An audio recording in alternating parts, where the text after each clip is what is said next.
আজ সকাল থেকে একটানা চলছে ভারী বর্ষণ, যেটাকে বলে মুষলধারে বৃষ্টি। আর আমার লুসি, লুনা দুজনে বৃষ্টি ভীষণ ভালোবাসে।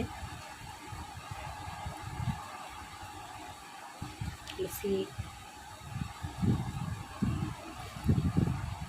যখনই বৃষ্টি হয়, লুসি ঠিক এই জায়গাটায় এসে বসবে। ও বৃষ্টি খুব পছন্দ করে।